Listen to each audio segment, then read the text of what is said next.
Our online chemistry class. यहाँ हम 11th class NCERT के second chapter structure of atom को डिस्कस कर रहे हैं। इस क्रम में ये हमारा 10th वीडियो लेक्चर है। इससे पहले जो हमने 9th वीडियो लेक्चर बना रहे हुए हैं उसमें हमने different type of atomic model जैसे कि J Thomson atomic model, Rutherford atomic model को हमने डिस्कस किया है। रदरफोर्ड एटॉमिक मॉडल की जो लिमिटेशंस थी उनको समझने के लिए हमने अपना वीडियो लेक्चर 6th, 7th और 8th बनाया, और जो हमारा 9th वीडियो लेक्चर है उस 9th वीडियो लेक्चर में हमने रदरफोर्ड एटॉमिक मॉडल में जो लिमिटेशंस थी, जो कमियां थी, उनको हमने दूर किया। जो रदरफोर्ड एटॉमिक मॉडल की जो लिमिटेशंस थी उनको दूर करके जो हमारा नेक्स्ट एटॉमिक मॉडल आता है वह है नील्स बोर एटॉमिक मॉडल। इस वीडियो लेक्चर में हम नील्स बोर एटॉमिक मॉडल को डिस्कस करेंगे। जैसे कि आप सामने ग्रीन बोर्ड पर देख सकते हैं कि नील्स बोर एक डेनिश साइंटिस्ट थे। उन्होंने ये एटॉमिक मॉडल 1913 सेंचुरी में दिया। इस एटॉमिक मॉडल का जो बेस है वो है Planck quantum theory. Planck quantum theory को हम अपने एक वीडियो लेक्चर में डिस्कस कर चुके हैं। उसका जो लिंक है वो नीचे मैं आपको डिस्क्रिप्शन बॉक्स में प्रोवाइड कर दूंगा, आप एक बार उसको अवश्य देखिएगा। तो ये जो नील्स बोर एटॉमिक मॉडल है, जिसको कि हम बोहर एटॉमिक मॉडल भी कहते हैं, ये कुछ परिकल्पनाओं या फिर कॉन्सेप्ट पर डिपेंड है। ये जो कॉन्सेप्ट हैं वो आप सामने ग्रीन बोर्ड पर लिखे हुए देख सकते हैं। पहला कॉन्सेप्ट ये है कि प्रत्येक परमाणु के केंद्र में एक बहुत छोटा सा भारी सा धन आवेशित न्यूक्लियस नाभिक रहता है। उसके चारों तरफ विभिन्न सर्कुलर ऑर्बिट्स में इलेक्ट्रॉन मूव करते हैं। यही हमारा यहाँ पे सेकंड कॉन्सेप्ट है। इस नाभिक के चारों ओर विभिन्न कोश या सेल्स में इलेक्ट्रॉन मूव करते हैं। इनके मूवमेंट को हम परिक्रमा करना कहते हैं, रेवोल्यूशन इसको अंग्रेजी में कहा जाता है। नाभिक के चारों ओर अनेक वृत्ताकार कोश सेल्स पॉसिबल है, परंतु इलेक्ट्रॉन इन सभी पॉसिबल सेल्स में मूव न करके डेफिनिट सेल्स में या फिर कोश में मूव करता है। अब ये डेफिनिट या फिर निश्चित कोश क्या होते हैं, इसको हमने नेक्स्ट कॉन्सेप्ट है उससे हम समझ सकते हैं। निश्चित कक्षाएं वह होती हैं जिसमें इलेक्ट्रॉन का कोणीय संवेग, जिसको हम MBR कहते हैं, वह NH/2π के इक्वल होता है। यहाँ पे जो n है वो विभिन्न कोश या फिर सेल्स की संख्या होती है, जिसको कि हम 1, 2 या 3 से प्रदर्शित करते हैं।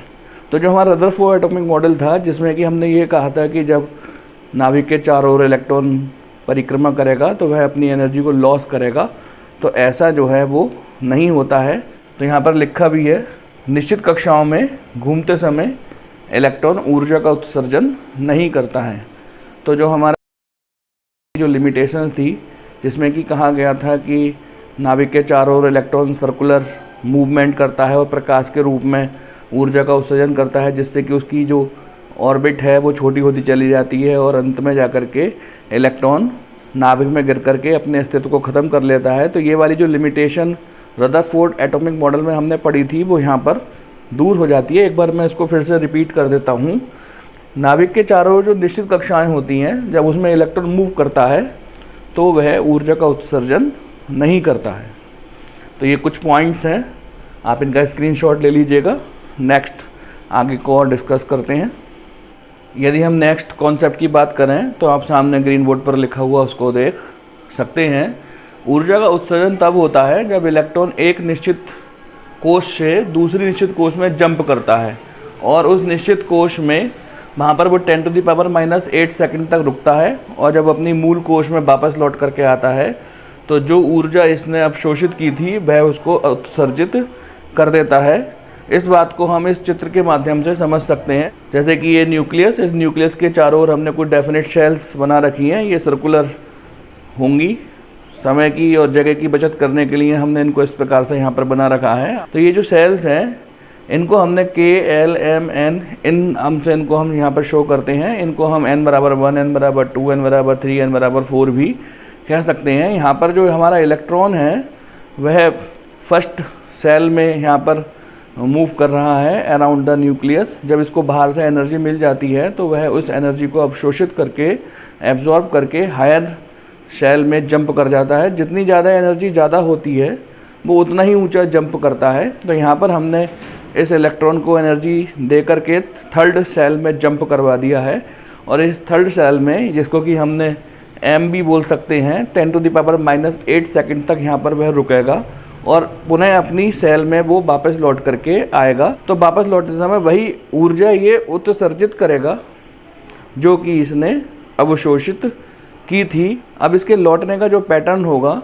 वो डिफरेंट टाइप हो सकता है कि ये थर्ड सेल से डायरेक्ट फर्स्ट सेल में वापस लौट करके आए, या फिर ये एक एक करके भी वापस लौट करके आ सकता है कि ये थर्ड सेल से पहले सेकंड सेल में वापस लौट करके आए और कुछ ऊर्जा यहाँ पर ये उत्सर्जित कर दे, और सेकंड से फिर ये फर्स्ट सेल में वापस लौट करके आए और जो शेष एनर्जी है वो यहाँ पर उत्सर्जित कर दे।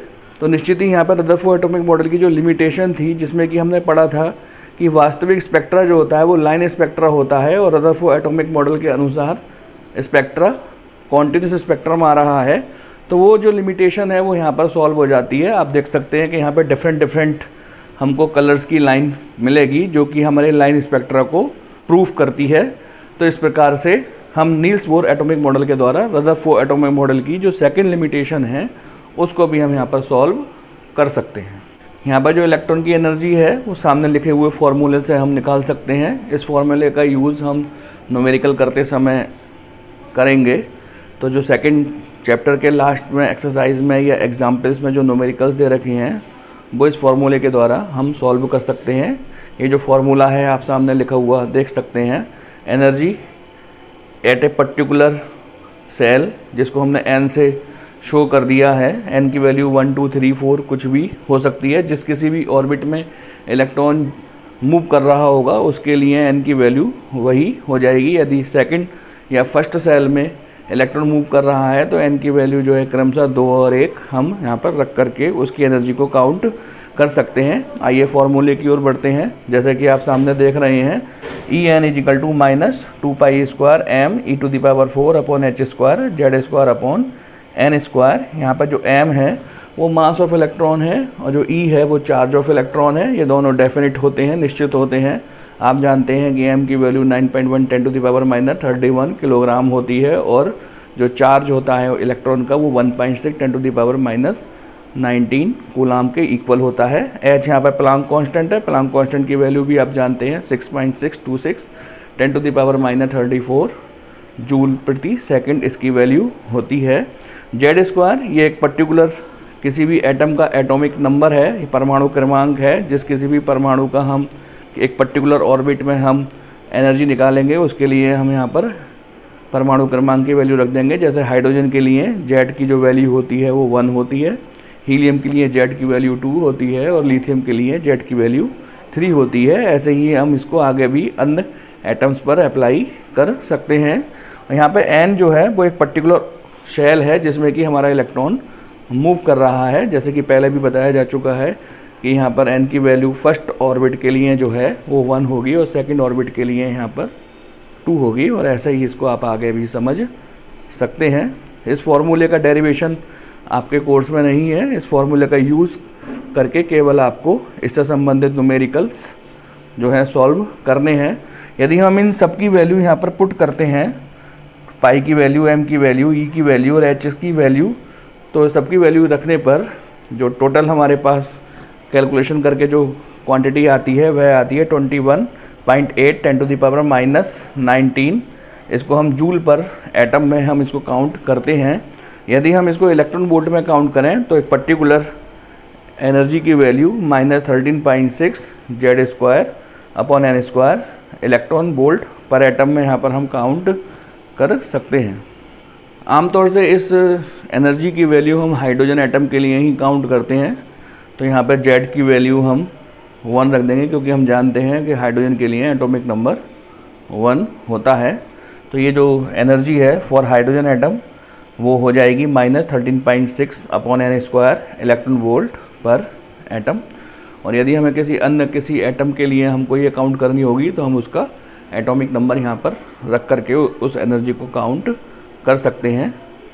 आइए बोहर एटॉमिक मॉडल के नेक्स्ट पॉइंट की ओर डिस्कस करते हैं। जैसे कि आप सामने देख सकते हैं कि बोहर एटॉमिक मॉडल के द्वारा हम डेफिनेट शेल या निश्चित कोश की न्यूक्लियस के सेंटर से डिस्टेंस अर्थात उसकी रेडियस को हम काउंट कर सकते हैं। इसका कैलकुलेशन हमारे कोर्स में नहीं है, केवल इस फॉर्मूले के द्वारा हम डिफरेंट सेल्स की रेडियस को हम यहाँ पे काउंट करना हमारा यहाँ पर उद्देश्य है, जो कि 0.529 n स्क्वायर के इक्वल होता है।